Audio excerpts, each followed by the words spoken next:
Hello beautiful people, welcome back again to my channel. Today I will be sharing with you all details on employment-based immigration. I'll talk about everything including categories, fees, documents that will be required of you. And if you think this will be interesting, keep on watching. Few facts about employment-based immigration is that about 140,000 visas are available every fiscal year for qualified individuals.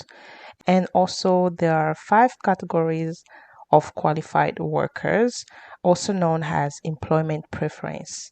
And requirement will depend on which category you find yourself in. For the next few slides, I'll be sharing the different categories of workers that can apply to come work in the US.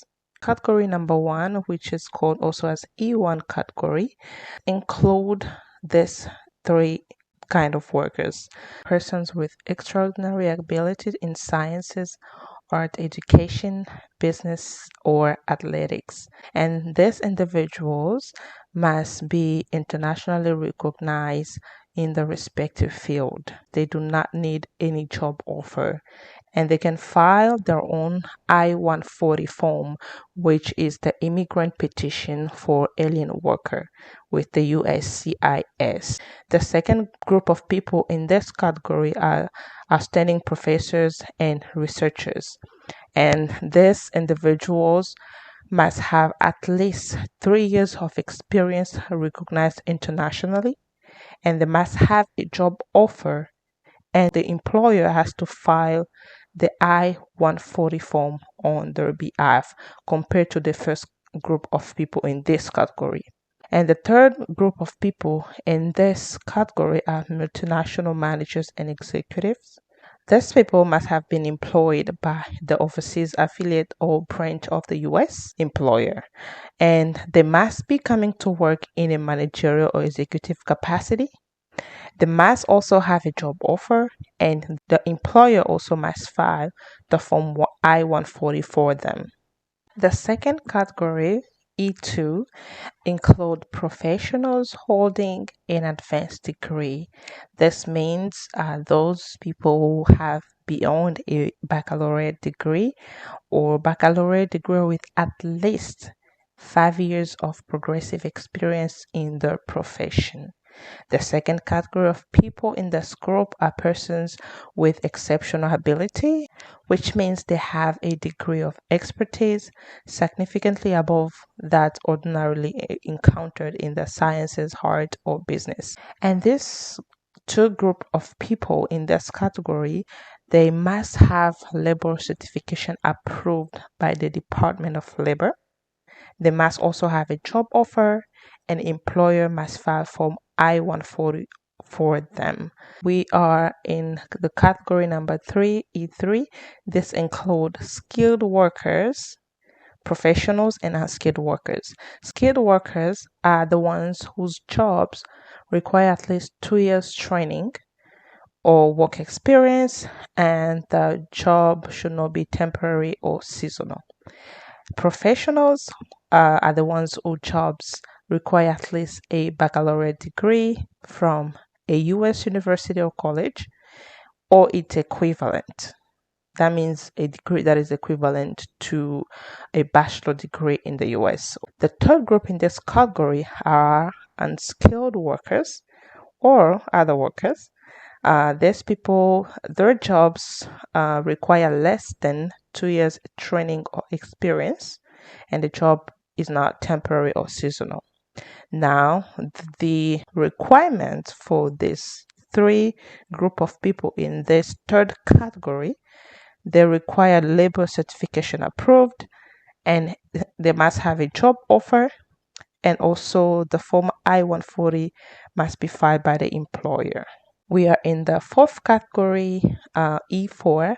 This category include certain special immigrant, such as certain former employees of the Panama Canal Company, broadcasters in the US, certain foreign medical graduates, certain retired NATO 6 civilians, etc., etc. There are many group of immigrants in this category. And the requirement, they must have an approved I-360 form, which is also known as a petition for American widow or widower or special immigrant form. So their form is a little bit different than the other first three that I just shared with all of you. For category number 5, we have immigrant investors, and the requirement is a little bit more than other categories that I just shared with all of you. So they must invest without borrowing the minimum of 1 million US dollars or half a million in a high unemployment or rural area. And within the 2 years of investment, they must create full-time jobs for at least 10 US citizens, permanent residents, or any immigrant authorized to work in the US. And among these 10 US citizens, it should not include investor spouse or children. So it shouldn't be your children or your spouse. And another requirement, they must file a form called I-526 before even starting a visa application, which is also known as the Immigrant Petition for Alien Entrepreneur. In this category, the labor certification is not required. So before we get into part 2 of this video, which I'll be talking about fees, required document, medical examination, all the vaccinations, interview, and how long it takes, I just want to mention that for you to be able to apply for a job, you have to first know in which category you find yourself in, and then try to find a job according to your category, and then follow the requirement in your category. Then you might be able to apply in the right way. So you can't just go and apply for a position in a different category you might not be qualified for. So just keep that in mind. So when it comes to required documents, of course, you need your valid passport. You need to file Form DS-260, which is the Immigrant Visa and Alien Registration Application. You also need 2 passport photo, 2x2. You'll need original civil document such as birth and marriage certificate. You also need your police certificate. You need your financial support document to prove that you are able to take care of yourself once you move in the US. Another document they will need is completed medical examination forms, which will also include your vaccinations. Lastly, let's talk about fees. You need to pay some fees while filing some of these forms. Let's say when you're filing your form I-140, it's about $345 US.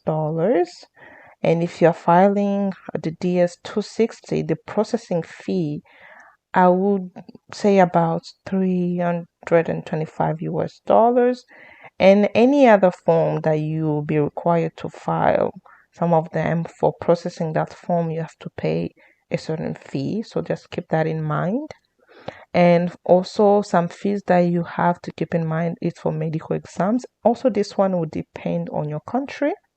So it depends. There's not a fixed amount of price for this medical examinations. You just have to find out how much this will cost where you are. So you need to pay for your medical exams. Also, you have to keep in mind for your travel expenses once you are approved, like plane ticket and more. And also, when you're going to do your visa interview, there is a fee that you pay. I think once you get approved for your visa, you have to pay. It's I would say average 200. It can range from 200 to more. And you have also to keep in mind that you will be spending some money for other required documents, such as civil document, like if you need to find your birth certificate, marriage certificate where you are, they might charge you. For your passport, if you need one, if you need any translations of your documents, if they are in different language other than English, you need translations for that. Also photocopies if you need some copies. Also a police certificate. I think they also charge a fee based on your country. So some of these fees vary from country to country, you can really say. Another thing to keep in mind, how long will the processing take from the start of your process to when you get approved? How long would that take? That one also depend on your case. So it's case by case. There's not really a specific time frame for that. Just make sure that you follow all the requirements as it is required of you. Just check all the documents. Just check that you are doing everything right. I hope this was interesting for you and helpful. Thank you for watching until the end, and I'll see you all in my next video. Thank you and bye bye.